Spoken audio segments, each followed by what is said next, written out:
The MeidasTouch network has now got our hands on leaked video from Mar-A-Lago from over this past weekend at the Republican retreat at Mar-A-Lago, where it was reported that Donald Trump was berating his donors, cursing at special counsel Jack Smith, and generally acting like a total maniac. Donald Trump also accused 40% of Democrats as being welfare voters and explained said that's why Democrats start at 40% of the vote, and other horrific statements like that. But here's Donald Trump in the leaked footage we now have, where he brags about solving elementary level math problems to prove he isn't cognitively declining. Play this clip. Out there that could have done it, but they also ask other questions. They say 2,347 and 2,913 divided by 2, multiply times 4, divide again by 7, multiply it by 9. Good? What's your answer? And I got it right.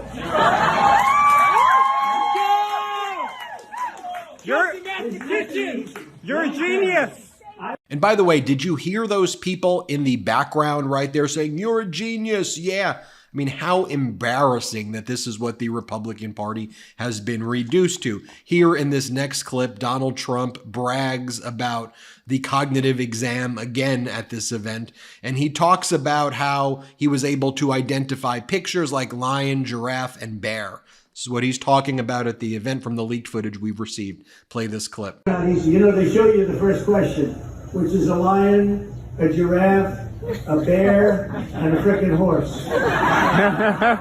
And they say, which one's the lion? And that's right. And that's what the press went with. For more leaked footage that we now have at this Mar-A-Lago event from the weekend, Donald Trump falsely claimed that there were 48-mile-per-hour winds that ripped his teleprompters off the stage at the beginning of his speech at his Ohio rally in March. Here's what he said at the Mar-A-Lago event this weekend. Play the clip. You know, the other day I was in Ohio, and I was campaigning for Bernie. You know Bernie? Bernie Bernard's going to take the Senate. It looks like he's doing really well. And we had 48-mile-an-hour winds when I was doing it. And the teleprompters, right at the beginning of the speech, I got ripped off the stage. And I said, I'm okay. Don't worry about it. We're okay together. I had 45,000 people and millions of people watching on television, and I have no teleprompter.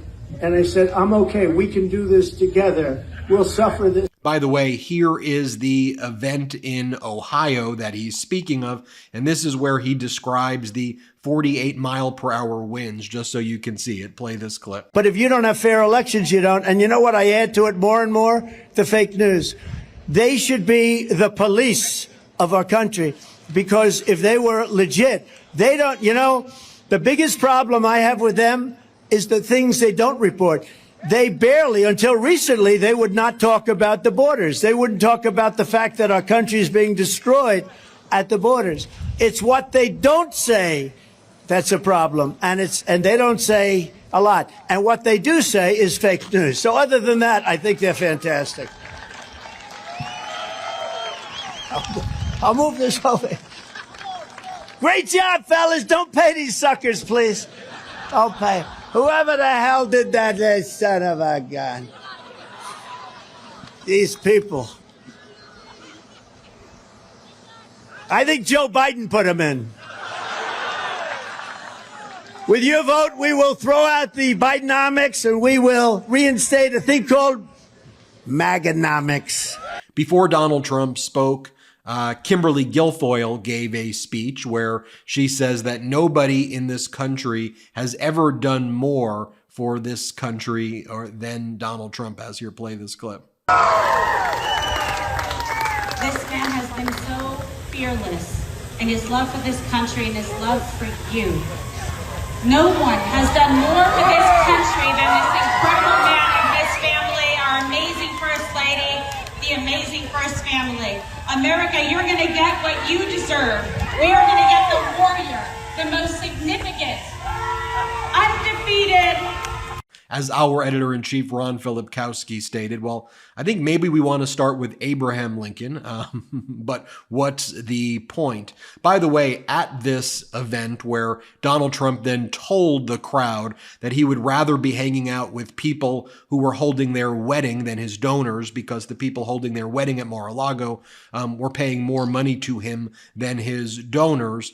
This is how Donald Trump is spending all of that money that he's raising, or the not all that much money that he's raising, on things like this. This was the poolside entertainment at the event. Let's play it right here.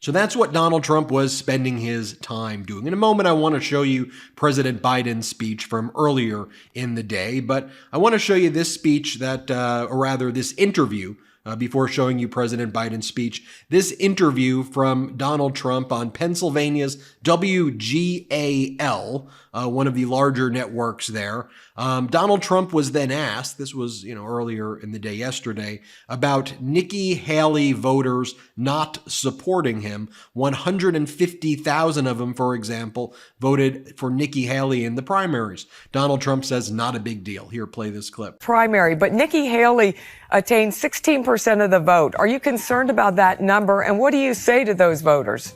Well, that's a very small number. All of those people are going to come to me because first of all, what's their choice? Should be noted that President Biden won the state of Pennsylvania by 80,000 votes. So the fact that in addition to the 80,000 votes that President Biden won by, the fact that 150,000 Republicans in a closed Republican primary voted for Nikki Haley, I think that is statistically significant. Donald Trump then says he wants to let states monitor women's pregnancies in his local interview in Pennsylvania from WGAL. Play this clip. Running that say that you would support certain states with bans monitoring a woman's pregnancy. Well, that would be up to the states. Again, they will make a decision as to how they do it. Here, Donald Trump brags about canceling Roe v. Wade. Play this clip. They've tried to cancel Roe v. Wade for many years. And for most of that time, the whole thing was they wanted it back in the hands of the states so the people in the states could vote. And that's what's happened, and it's working out quite well, actually. Have you heard that the flavored air category is quickly becoming the leading alternative to vaping and smoking? It's a whole new movement towards better habits, led by the sponsor of this video, Fume. Fume is an award-winning flavored air device. Flavored air isn't like vaping. If vapor was compared to sticky soda, Fume cores are closer to herbal teas. Fume has lots of delicious flavors to choose from, like crisp mint and orange vanilla. With flavored air, you can satisfy your oral fixation through a passive diffusion system that utilizes no electronics, vapor, or combustion. Fume draws flavor to your mouth. Fume fills the void ditching a bad habit can leave. You still have something to reach for. Fume is not a vape. There's no vapor, and you could use it anywhere. There's no nicotine. It's not addictive. The non-toxic flavors are a guilt-free alternative. Fume doesn't use any batteries, so you'll never need to charge it. The design is super sleek. It looks awesome, and you can truly feel the weighted high-quality design. One of the things about Fume is that it's made to fidget with, and it calms anxiety with magnets, snaps, and clicks. Fume continuously invests in third-party studies to ensure the safety of their products. Fume is also backed by doctors in the United States. My favorite Fume flavor is crisp mint. It is honestly delicious, and I couldn't recommend this more for anyone trying to quit their bad habit. Fume has served over 300,000 customers, and you can be the next success story. For a limited time, use my code MIDAS, M-E-I-D-A-S, to get a free gift with your journey pack. So head to tryfume.com. That's TRYFUM.com. Tryfume.com. Use code MIDAS or scan the QR code on screen to get a free gift with your order today. Here, Donald Trump says that it was a good thing that he tried to overthrow free and fair elections like he did in 2020. Play this clip. There have been other close races, and men have said, listen, for the betterment of the country, we're going to move on. We're going to accept the results of the election. Would that have been the right course of action? No, it would have been a terrible thing because you have to get the election straightened out. Here, Donald Trump gets fact-checked in real time to his face by this reporter, who I think she did a very good job. Play this clip. The largest tax increase in the history of our country. But that's for the wealthiest Americans. And No. now the Biden campaign responded to me with communications director Jack Doyle saying of Trump, quote, his tax giveaways lined the pockets of his rich buddies while incentivizing companies to ship American jobs overseas, while President Biden is working to create more good-paying jobs across Pennsylvania and ensure that the rich pay their fair share. I'll have more of my exclusive. Here's another portion where this reporter fact-checks Donald Trump to his face. Play this clip. There's a crisis at the border. What would you do if you are elected? We have to seal it up. Go back to my program. We had the safest border in history. I built 571 miles of wall. We had 200 miles ready to go. We just had to flip it up. And they decided that they wanted open borders.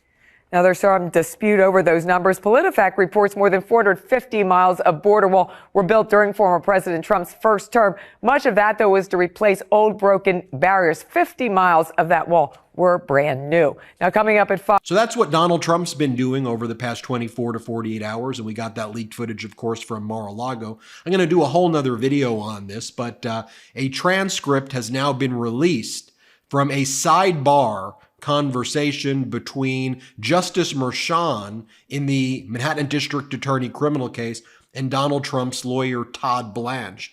This was outside the presence of the jury, but there is a court reporter who takes down the notes per their duties at the sidebar conversation. So no reporters were able to see this. No one attending could see this in real time. But this is what went down when Stormy Daniels was testifying, and the jury clearly saw this go down.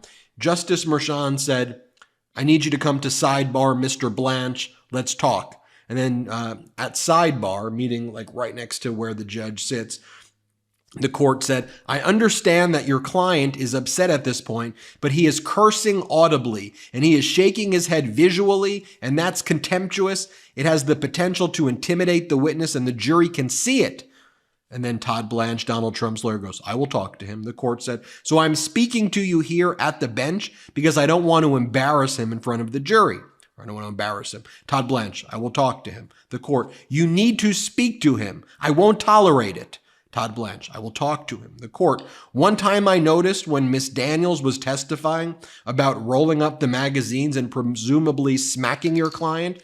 After that, at the point, he shook his head and then he looked down. So that's Donald Trump just raging in the courtroom. But now compare that to a speech that President Biden gave yesterday. Here he talks about how we need to come together to speak out against hate. Play this clip.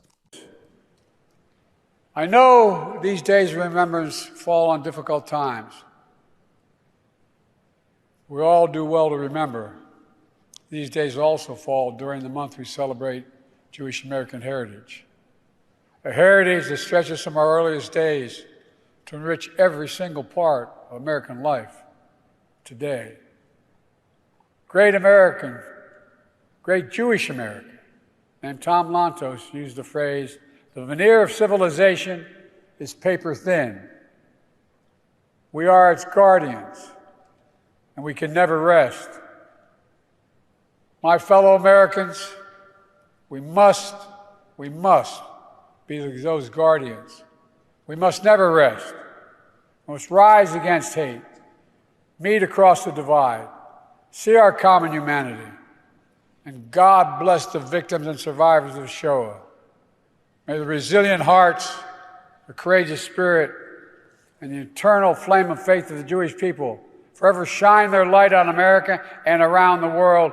Pray God. Thank you all. And here's President Biden from that same speech speaking on this topic again. Play this clip. We know hate never goes away. It only hides. And given a little oxygen, it comes out from under the rocks. We also know what stops hate. One thing, all of us.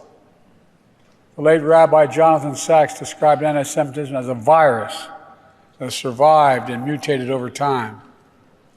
Together, we cannot continue to let that happen. We have to remember our basic principles of the nation. We have an obligation.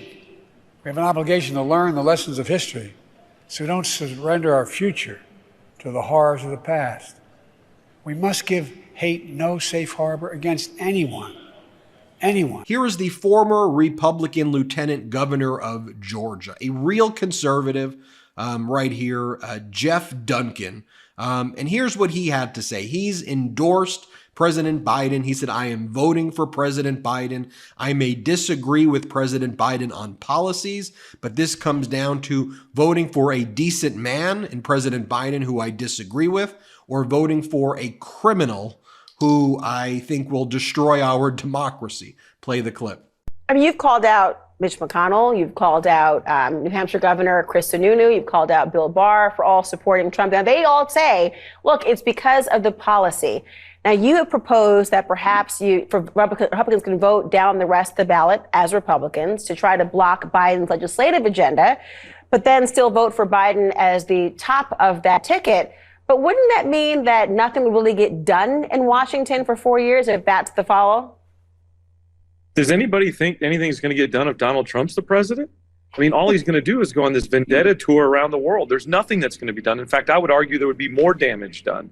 Look, the play for a conservative like me that cares about the future of this country is to build the necessary majorities in the Congress so that we can have a meaningful checks and balance system if Joe Biden's the president. And look, I've said this in the op-ed. I'm voting for a decent person that I disagree with on policies over a criminal defendant who has no moral compass. And that's not tough to argue, right? Those are proven facts. One more clip from former Lieutenant Governor Jeff Duncan. Let's play it. He simply wants the position of president to be powerful. And he's willing to lie, cheat, and steal for it. And if we're going to fix this party and go forward, the party that is conservative but not crazy and angry, we've got to do it without Donald Trump. There you have it, folks. I want you to have all of this data. You can make the decision for yourself, but I think it's incumbent that we share with you the data of what's happening, and you're empowered to make the decisions yourself. I'm Ben Meiselas from the MeidasTouch Network. Hit subscribe. Let's get to 3 million subscribers together. It is free to subscribe, so hit that subscribe button right now. Thanks for watching. Love this video? Make sure you stay up to date on the latest breaking news and all things Meidas by signing up to the MeidasTouch newsletter at MeidasTouch.com/newsletter.